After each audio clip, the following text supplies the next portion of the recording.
Chapter 15, Ruins.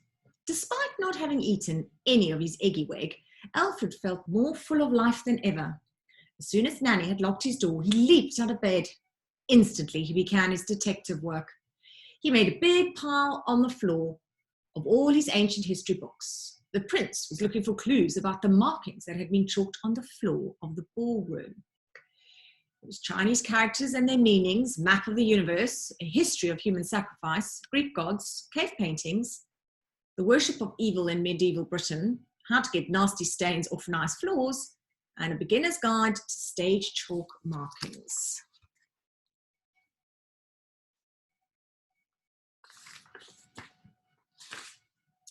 However much he searched and searched these books and many others, he couldn't crack the code of what he'd seen on the ballroom floor.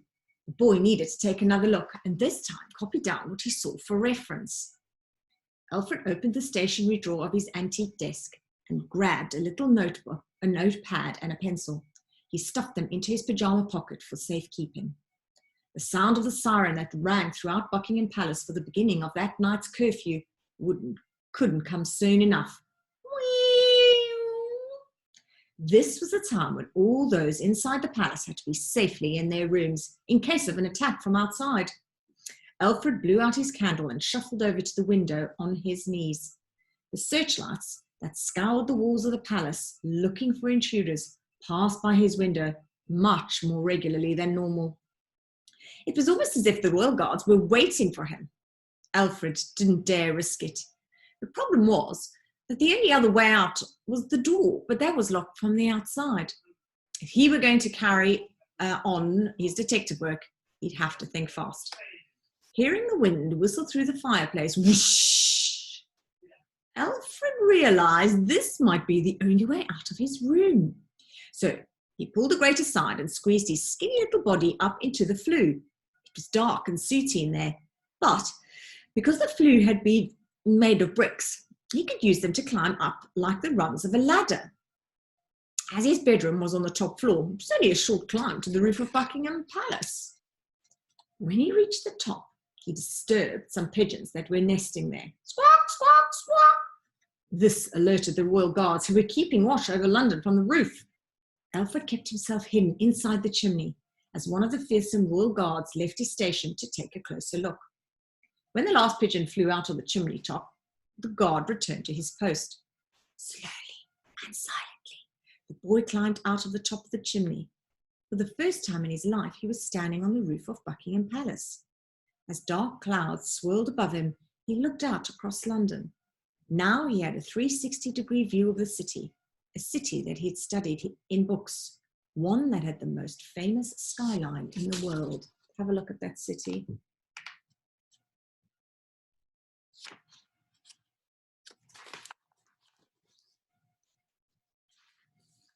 Now it was all in ruins. Alfred thought of what might have told him of the poor people down there scurrying around in the dark with little food and no clean water, surviving from day to day. They were people too, but they had been reduced to living like animals. Only because he'd been born a prince was he here in the palace and they were down there. No wonder there was talk of revolution. Alfred was beginning to think that maybe the revolutionaries weren't the baddies after all.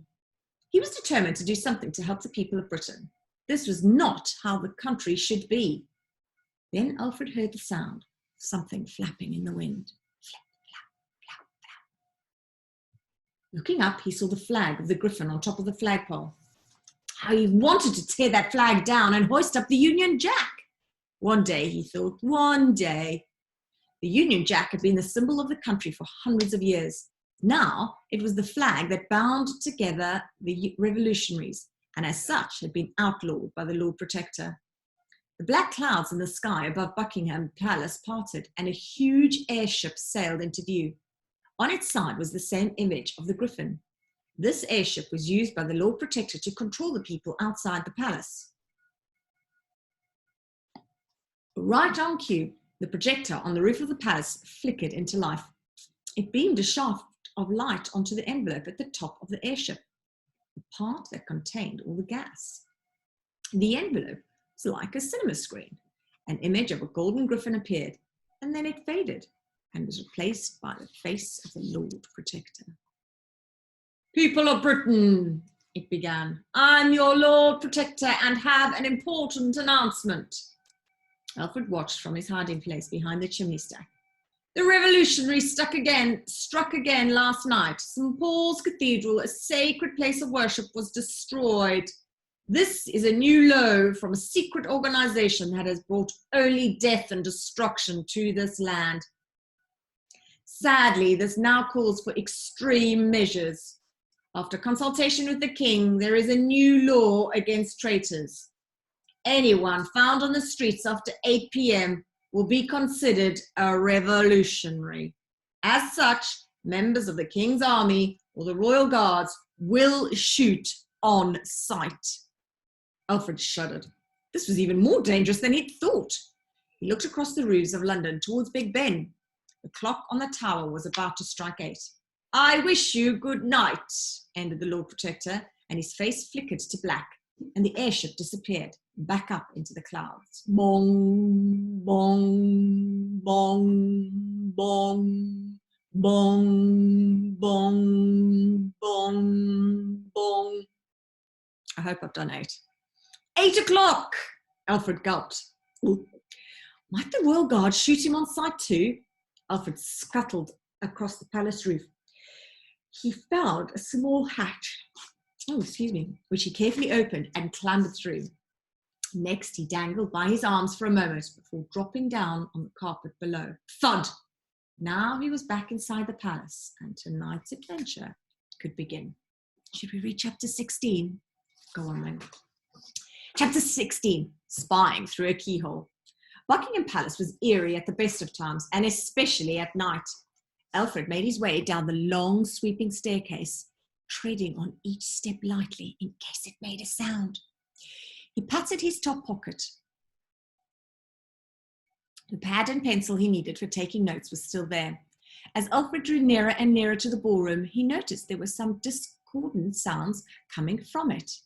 So when he reached the huge wooden door, he knelt down and peeped through the keyhole. The entire room was illuminated by candles. They had been placed on the floor in some kind of formation, perhaps in the shape of a star. It was difficult to tell exactly. Members of the Royal Guard stood to attention as the Lord Protector, with a really old leather-bound book, a red leather-bound book, in his hands for reference, was marking the floorboards with chalk. So, the Lord Protector was behind those strange markings. But what was he drawing or writing? And was that book the mysterious Book of Albion? When the Lord Protector had finished, the wooden floor was covered in chalk markings. Then he gestured to a group of guards who were standing in the corner of the ballroom. On cue, they lifted a tall stone statue from behind them and placed it on the exact spot carefully indicated by the Lord Protector. Alfred immediately recognized it. It was the statue of the beast.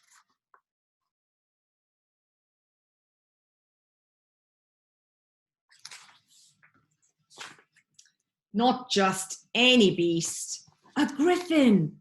Half lion, half eagle, the griffin was a symbol of divine power, a power that is impossible to imagine, a power over life and death, a power to create or destroy the universe.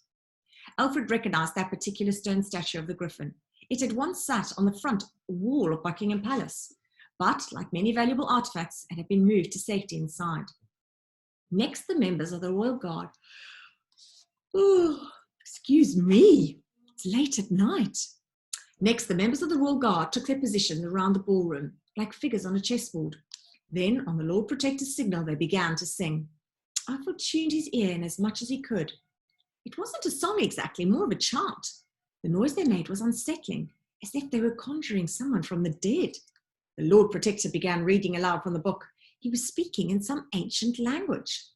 The sound of his voice and the chanting from the Royal Guards grew louder and louder until a figure appeared through the tall double doors at the far end of the ballroom. It was a man, bathed in the light of 1,000 candles burning behind him. He was barefoot, wearing pajamas. From his long grey beard, Alfred immediately recognized the man. It was his father, the king. And we'll leave it there because I'm reading this at night time and it's time for me to go to bed. I hope you enjoy it.